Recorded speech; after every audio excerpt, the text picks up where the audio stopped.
안녕하십니까. 신인균의 군사TV 알기 쉬운 무기 백과입니다. 오늘도 역시 전세계 각종 유명한 무기 알기 쉽게 설명해 드리겠는데요. 오늘은 진짜 유명한 무기입니다. 바로 이겁니다. 보이시죠? 3군 통합 전투기 원조입니다. F4 팬텀2 전투기 알려드리겠습니다. 팬텀기 정말 우리나라 사람들이 제일 좋아했던 전투기 아닙니까? 팬텀기. 바로 팬텀기 알려드리겠습니다. 자, 격동의 1950년대 초반입니다. 신형 전투기 소유를 예감한 맥도날드사인데요. 지금 1952년도에요. 우리 6.25 전쟁 한참일 때, 이때 미국, 소련 할 것 없이 최신 무기 마구마구 막 쏟아내던 시기였습니다. 하루가 자고 일어나면 또 신무기, 또 자고 일어나면 또 신무기. 그리고 모든 무기는 핵으로 통하고, 이제 핵무기를 발사하는 플랫폼, 핵무기를 막아내는 플랫폼, 이런 식으로 마구마구 막 발전하던 시기였어요. 그래서 미 해군이 항공모함으로 당시 이제 이런 전투기를 운영했습니다. F7U라고 하는 건데, 이게 이제 워낙 사고가 많이 나서 마구마구 사고 나는 겁니다. 그래서 이제 맥도날드사가 딱 보니까 저렇게 사고 나는 꼬라지 보니까 조만간에 대체 기종 도입 공고 나오겠네. 미리 좀 준비해야지 라고 이제 생각하고 있었던 거예요. 그래서 아니나 다를까 대체 기종 도입이 나왔었는데 경쟁을 했습니다. 그런데 이 맥도날드사가 준비를 했던 이 F3HG라고 하는 이 기종인데 딱 보기에도 팬텀기하고 뭔가 형상이 조금 흡사하게 생겼죠. 이걸 이제 준비를 했는데 딱 사업을 했더니 F8 크루세이더에게 졌습니다.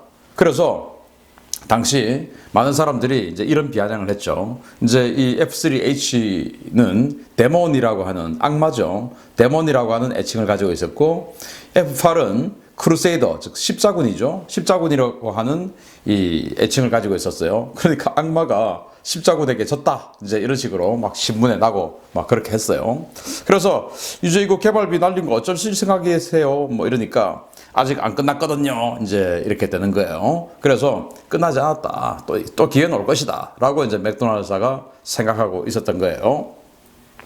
자, 그러던 중에 그 다음 해입니다. 아니나 다를까 이제 이 크루세이더를 도입했지 않습니까? 미 해군이. 이 크루세이더는 레이더가 없어요. 그리고 이 어마어마한 공중 기동 성능을 가지고 이 격투전, 도그 파이팅의 최강의 전투기였던 거예요. 그런데 이때 트렌드가 살짝 막 바뀌기 시작하던 그 무렵이었어요. 미사일이란 게 나오고, 그래서 야, 이게 막 기관포로 때리고 잡는 게 이게 맞는 거냐? 근데 미사일이 더 나은 거 아니냐? 이제 이런 과도기적인 그런 시기였던 거예요. 그런데 이제 미 해군은 안정성을 추구하기 위해서 이 기관포를 가지고 도그 파이팅, 근접전에선 최강의 성능을 가지고 있었던 크루세이더를 선정을 했었는데, 그래도 야, 이거 미사일 이거 하는 생각이 이제 든 겁니다. 그래서 미 해군님이 맥도날드님을 채팅방에 초대했습니다. 야, 너희 지난번에 우리한테 보여줬던 그 설계한 말이야, 그거 아직 유효하냐? 물어봤더니 이제 맥도날드이 아니 크루세이더 쓰시지 그러셨어요? 기껏 내 돈 들여서 개발했더니 그깟 구식 설계나 사고 말이야, 저 빈정 상했어요. 이제 이렇게 됐어요. 그래서 해군이 아유, 높으신 분들 원래 생각이 좀 구식이잖아. 네가 이해해. 우리 새로운 함대방공 전투기로 너희 모델 좀 손봐서 좀 쓰려고 하는데 계약할 거지? 이렇게 물어봤어요. 그래서 이제 맥도날드 태도를 급반전하고 아유, 뭘 어떻게 해드릴까요? 헤헤, 이제 이렇게 된 겁니다. 그래서 해군이 크루세이더는 근접 공중전용으로 쓸 거니까 니네 거는 크고 강력한 레이더 장착하고 레이더 관제장교 뒤에 하나 태우고 공대공 미사일로 먼 거리 공격할 수 있는 능력에다가 항공모함 이착함 이거 가능하면 돼. 이제 이렇게 됐어요. 그래서 이제 맥도날드 아유, 진작에 우리 거 샀으면 중복 투자도 안 하고 얼마나 좋아요. 제가 금방 만들어 드릴 테니까 좀만 기다려 보세요. 이제 이렇게 됐어요. 그래서 열심히 만들었습니다. 자, 그래서 그 다음에 바로 시제기가 나왔어요. YAH-1이라고 하는 시제기였어요. 왜? 미리 아까 데몬 만들어 놨었지 않습니까? 그 데몬에다가 지금 미 해군이 추구하는 것처럼 강력한 레이더 장착하고 후방석에 이 레이더 관제사를 후방석에 태우고 하는 이런 안이었던 것이죠. 그래서 그 데몬을 바탕으로 바로 1년 후에 만들었어요. 최대 속도 마하 2. 이 시기에는 그냥 초음속 또 마하 2 이런 거 그냥 찍어줘야 되는 거였어요. 무장 장착대가 무려 11개. 어마어마하죠. 레이더 탐지 거리는 그때로서는 정말 충격적인 50km를 레이더로 볼 수 있는 이런 전투기 시제품을 1955년도에 만들었습니다. 그래서 이거 좋네. 이거 가지고 이제 해군의 그 사업에 한번 입찰해보자 라고 이제 생각을 하고 해군 입찰을 기다렸습니다. 그래서 해군이 이제 입찰 사업을 쭉 했는데 1958년도에 결정을 했어요. 그런데 이제 F8을 만들었던 보트도, 이 보트사도 우리도 자격 주세요 해가지고 이 보트사도 크루세이드 3라고 하는 걸 만들었어요. 그래서 이제 이 크루세이더의 이 주둥이를 앞으로 쭉 빼서 거기다가 이제 레이더를 장착한 버전을 만들었거든요. 그래서 크루세이더 3하고 팬텀 2가 경쟁을 해서 이 팬텀 2가 결국은 1958년도에 선정되었습니다. 이겨버렸습니다. 이 크루세이더 2가 데몬을 이겼던 사업에서 십자군이 악마를 잡았다 이렇게 됐는데 이제는 유령이 십자군을 잡아버린 거예요. 5년 만에 리턴 매치에서 십자군을 박살낸 유령입니다. 그래서 맥도날드의 YF4H1이라고 하는 이 당시 이제 프로젝트명으로 개발했던 이 팬텀 2가 미 해군의 항공모함 함재기로 선정이 된 겁니다. 자, 그래서 해군의 제식 채용 결정 직전입니다. 이제 마구마구 이제 그 해군 양산용 전력화 생산하고 있는 중이었죠. 그걸 이렇게 딱 보고 있던 맥나마라 당시 국방부 장관이 한마디를 했는데 초대박을 터뜨려 버린 거예요. 당시 미 공군은 이제 F100 시리즈, 센츄리 시리즈죠. 이거 이제 후속 모델을 막 준비하고 있던 시기였는데 이 맥나마라 장관은 모든 것을 이제 효율성, 경제성 이런 걸 추구하던 사람 아닙니까? 그래서 당연히 야 해군 따로 공군 따로 이렇게 하면은 이 경제성 좀 떨어지잖아. 한꺼번에 다 해버리면은 이게 이제 그 많은 수량 생산하고 하다 보면 가격 떨어질 거 아니야. 그래서 야 땅 파서 예산 주는 거 아니다. 돈 아껴라. 지금 하고 있는 이 전투기 개발 다 접고 그냥 이 팬텀 이걸로 통일해. 이제 이렇게 된 거예요. 완전히 대박이 터져버린 것이죠. 원래 맥도날드는 미 해군용의 항공모함 탑재기용 전투기로 개발해서 입찰을 했고 그게 낙찰을 받아서 이게 어마어마하게 자기네들 성공했다라고 생각하고 있었는데 맥나마라 국방부 장관이 야 공군 니들도 해, 해병대 니들도 해 해서 3군 통합 합동 전투기가 돼버린 겁니다. 요즘 말로 JSF Joint Strike Fighter가 된 거죠. JSF 어디서 많이 들어봤죠? 바로 F-35 아닙니까? 그래서 3군 합동 전투기가 돼버린 겁니다. 그래서 미국 역사상 최초의 합동 전투기 F-4B, C, D, 팬텀 2인데요. 이제 1963년도에 이제 미 공군까지 이렇게 선정을 하게 됐어요. F-4B 같은 경우에 이제 해군 해병대가 썼고요. C, D로 가서는 이제 공군이 약간 개량해서 공군 버전으로 개량해서 공군이 썼습니다. 자, 최대 이륙 중량은 26톤이에요. 아주 큰 덩치죠. 그리고 이제 엔진은 J79 엔진 2개를 넣었고요. 최대 속도는 마 2.0 그리고 항속 거리는 무려 2600km입니다. 그리고 무장은 정말 충격적인 거의 뭐 폭격기 수준의 8.6톤을 최대 장착할 수 있습니다. 물론 뭐 거기에 외부 연료 탱크 이런 거 달면 실제로는 8.6톤을 전부 무장으로는 할 수는 없지만 어쨌든 최대 외부 연료 탱크 포함해서 8.6톤의 무장을 장착할 수 있으니 당시 뭐 3톤, 뭐 2톤 이러던 시절에 어마어마한 폭장량을 장착을 하게 된 것이죠. 지금 여기 이제 사진을 보시면 미사일 2개를 장착하고 있는데 이 공군용 F4가 이 미사일은 그 AGM-12라고 하는 공대지 미사일이에요. 공대지 미사일. 사정거리가 한 19km 정도 되는 그런 공대지 미사일인데 매버릭 지금 현재 쓰고 있는 매버릭 미사일의 뭐 전 세대라고 보시면 되겠습니다. 아무튼 이렇게 공대지 미사일, 공대공 미사일 이런 거 막 장착한 이런 전투기 3군 합동 전투기로 승화돼 버렸습니다. 그래서 이제 또 월남전에 미사일을 달고 한번 나가봤더니 미그 21에게 의외로 깨지고 있는 겁니다. 왜냐? 기관포가 없어요. 기관포가.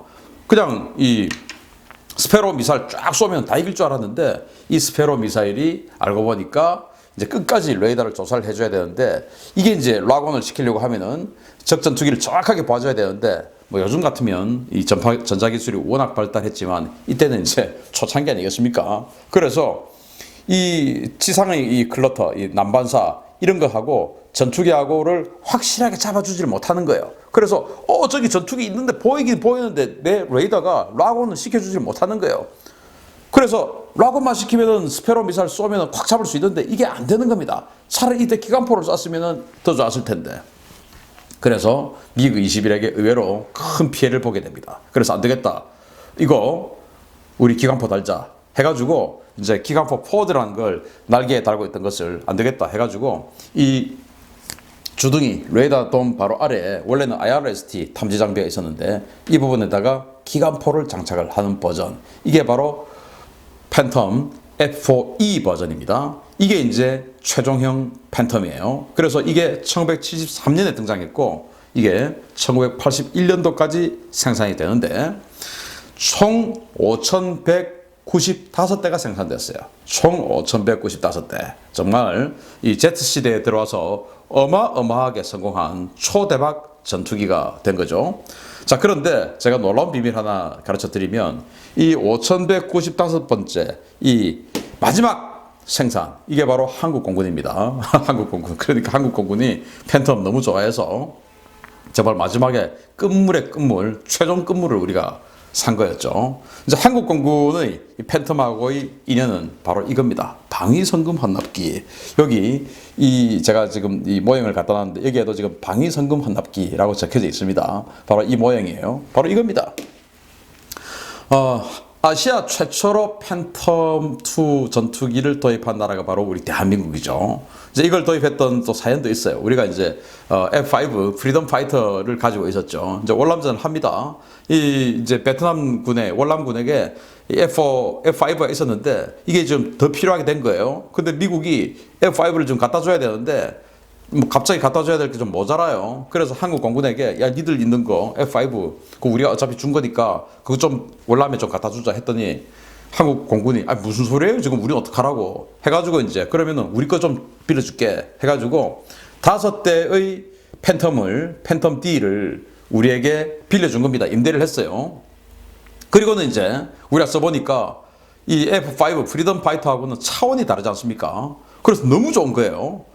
야, 그래가지고 이제 전쟁이 끝나고 나서 이것을 미국에게 돌려주지 않고 우리 기왕 이만큼 몇 년 썼는데 우리가 그대로 씁시다 라고 해서 협상해가지고 방위성금 걷어서 그걸 이제 이 5대의 비용으로 치르고 그래서 방위성금 환납기라는 이 도색을 하고 이렇게 해서 이제 뭐 대한뉴스 뭐 배달의 기수 틀면 그냥 이거 나왔습니다. 저도 지금도 생각나요. 배달의 기수 딱 하면 방위성금 환납기를 쫙 이렇게 비행하고 있다가 쫙 뒤집으면서 이제 방향 전환하고 하는 거 여러분들 기억나시죠? 정말 이야 그거 볼 때마다 제가 어릴 때부터 밀리터리 매니아의 꿈을 키웠던 그 바로 배달의 기수 요즘 왜 안 하는지 모르겠어요. 제가 매일 볼 텐데.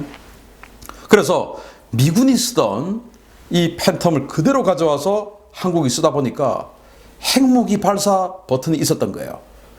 왜냐? 이때는 이제 이 전투기가 핵무기를 운영했지 않습니까? 핵 발사 버튼까지 있었습니다. 그래서 일본이 당시에 우리가 이 팬텀을 도입을 했을 때 굉장히 반발이 심했었어요. 왜냐? 한국에게 팬텀을 최초로 주는 것도 불쾌한데 저 팬텀에는 핵무기를 운영할 수 있는 능력이 있는 거예요. 그러면은 주한미군하고 뭐 갑자기 짝짝꿍 해가지고 주한미군에 있는 그때 주한미군이 전술핵무기 엄청 갖다 놨으니까 그 여기다 장착하고 그냥 일본으로 쑥 날아와서 그냥 콱 쏴버리면은 다시 히로시마 상황이 나오는 거 아니겠습니까? 그래서 일본이 이제 굉장히 반발을 하고 그 반발 끝에 일본도 팬텀을 대량 도입하게 되었죠. 이제 그런 역사가 있습니다. 자, 그래서 장기 사용에 따른 마개조 국가가 나왔어요. 바로 이스라엘이죠. 이제 미국은 이걸 걸프전까지만 사용하고 걸프전 이후에 전부 퇴역을 했습니다. 그리고는 이제 미국이 과거 냉전 시대 때 소련과 경쟁했던 이런 동맹국들 중에서 정말 중요한 소련하고 딱 국경을 마주하고 있는 이런 국가들에게 이제 이 팬텀이라고 하는 최고급 전투기를 다 이제 제공을 했죠. 그게 바로 이제 서독입니다. 서독이고 그리고 그리스입니다. 그리스는 이제 알바니아 이런 동국권하고 또 유고슬라비아 이런 동국권하고 다 국경을 마주하고 있는 지중해의 보루 아닙니까? 그래서 그리스, 또 터키는 또 소련하고 국경 마주하고 있죠. 또 역시 이제 이 그 소련의 지중해 진출을 막아내야 하는 또 중요한 또 위치 아닙니까? 그 터키, 그리고 중동 평화를 지켜야 되는 이스라엘, 그리고 이제 극동에서 소련의 남하를 방지해야 되는 한국, 뭐 이런 식으로 이 팬텀을 쓰고 있었는데, 그 물론 일본도 있고요. 그런데 나중에 이제 일본 퇴역하고 또 미국도 다 퇴역하고 서독도 이제 퇴역을 시켰어요. 그리고는 이제 이스라엘, 한국, 뭐 또 터키, 그리스 이렇게 썼는데, 이스라엘은 이것을 이 파바이, 이 미사일을 운용할 수 있는 장거리 타격기로 개조를 해서 아주 오랫동안 썼습니다. 2010년까지 썼고, 그래서 지금 현재는 그리스, 터키, 대한민국 이 세 개 국가가 팬텀을 운용을 하고 있습니다. 미국의 중동, 그리고 이제 유럽, 그리고 극동 지역에서 소련의 남하를 막는 최전선에 있던 나라들 세 나라가 지금도 이 팬텀을 쓰고 있죠. 자, 그런데 한 시대를 풍미한 걸작입니다. F-4E 팬텀2. 이 사진 한번 보십시오. 지금 파바이 공대지 미사일 사정거리가 100km 넘는 엄청난 위력의 파바이 미사일 한 발을 달고 이륙하고 있는 우리 한국 공군의 팬텀기입니다. 이 파바이 미사일 워낙 무겁고 이 오래전에 개발된 미사일 치고는 굉장히 장거리를 날아가야 되기 때문에 이거 유도 키트가 따로 있어요. 그래서 여기 유도 포드가 따로 이렇게 갖다 붙고 해서 한 발을 팬텀 한 대가 한 발을 장착하고 나가서 타격합니다. 자, 이 사진은 10여 년 전에 제가 현장에 가서 제가 직접 찍었던 사진이에요. 바로 지금 현재 공군 제17전투비행단의 151대대, 151대대인데요. 거기에서 이제 파바이를 장착하고 이륙하는 사진을 제가 직접 찍었던 사진인데, 참 관계가 무량한 것이 이 151대대, 17전투비행단 151대대는 역사상 최초의 3군 합동 전투기, Joint Strike Fighter 인 3군 합동 전투기의 한국 최초 배치 부대예요. 151대대가. 그런데 역사상 두 번째 3군 합동 전투기 JSF인 F-35의 다시 한국 최초 배치 부대가 바로 이 151대대 17전투비행단입니다. 그래서 똑같은 전투비행단에 똑같은 대대에 역사상 최초의 JSF인 팬텀, 그리고 역사상 두 번째 JSF인 F-35가 이렇게 연이어 배치가 된 151대대, 지금도 다시 한번 가보고 싶은데 요즘은 안 되겠죠. 네. 어쨌든 기회가 오면 다시 한번 가서 정말 멋지다라는 그런 생각 한번 다시 느껴보고 싶습니다. 아무튼 팬텀, 아시아 최초로 팬텀을 도입했던 대한민국, 그리고 지금도 팬텀을 소수 쓰고 있는 대한민국, 그리고 세계 최초의 3군 합동 전투기 팬텀 알려드렸습니다. 감사합니다.